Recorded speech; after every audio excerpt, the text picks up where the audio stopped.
Adakah bukti yang benar-benar membuktikan bahwa orang yang berhasil bahagia karena harta? Kita bisa lihat kok, itu mah hawa nafsunya yang dipuaskan, bukan hati yang benar-benar sakinah, bukan hati yang benar-benar tentram. Dan ujung-ujungnya mereka juga yang comeback kembali nyari Allah.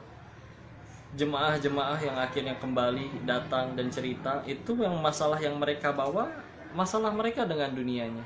Ada masalah dengan pasangannya, ada masalah dengan pekerjaannya, ada masalah dengan popularitasnya, ada masalah dengan bentuk fisik dan segala macam. Padahal demi Allah dulunya pasangannya yang sekarang dia miliki, popularitas yang sekarang dia miliki, jabatan yang sekarang dia miliki, harta yang sekarang dia miliki, dulu itu diidam-idamkan oleh dia.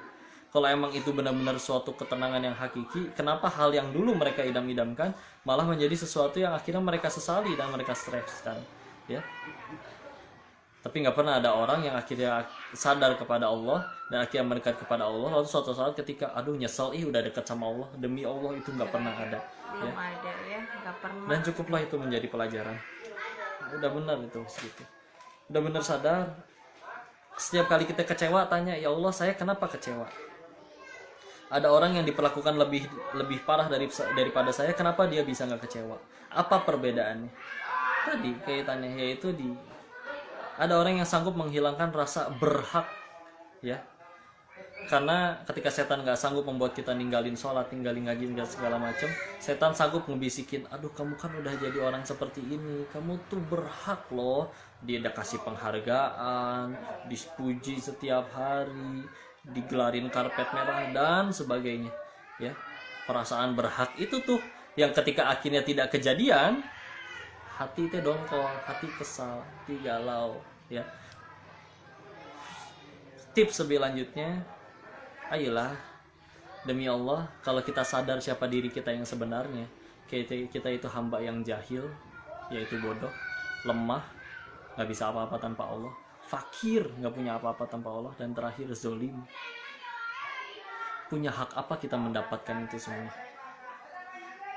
Tidak ada layak-layaknya diri ini mendapat kebaikan dari orang lain, karena diri ini ya masih amat sangat layaknya tuh dapat keburukan, terutama bab tentang zolim, ya.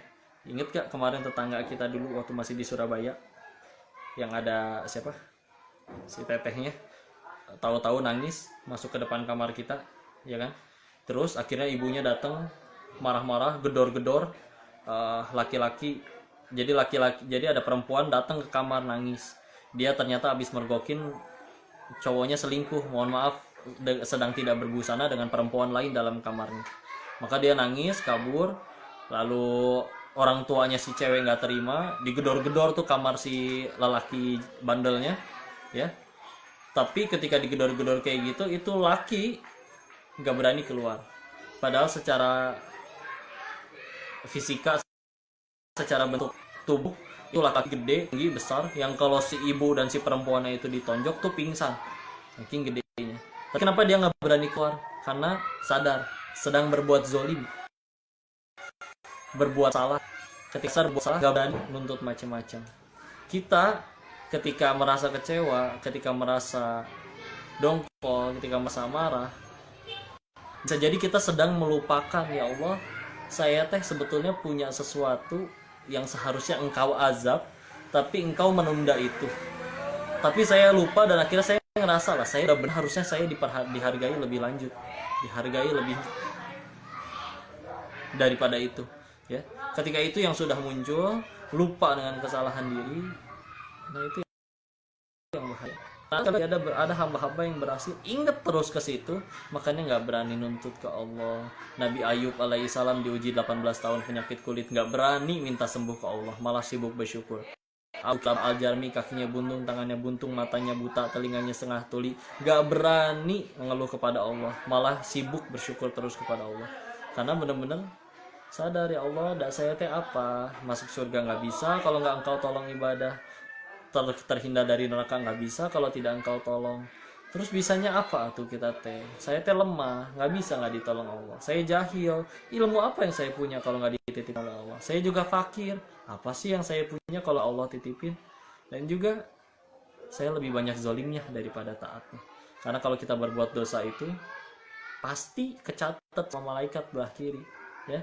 Tapi kalau berbuat pahala belum tentu jadi pahala karena niatnya tadi belum tentu lurus, ya. Kalau ternyata kita sadari Allah, peluang saya berbuat dosa itu lebih besar daripada peluang saya berbuat ketaatan, nggak akan kita mikirin ganjaran. Walaupun di Quran disebutkan ya Allah surga tuh ganjarannya begini, surga ganjarannya ini, boleh mengejar itu, mengharap itu, tapi ketika ingat lagi ya Allah apa pantas gitu, sedangkan dosa-dosa saya yang dulu nggak tahu udah diampuni atau belum, sedangkan saya masih begitu dapat banyak nikmat, padahal azab engkau yang harusnya saya terima belum datang-datang juga. Aduh, hancur diri, hancurnya tapi malah jadi bersujud, jadi air mata tobat, dan itu yang menjadi penolongnya.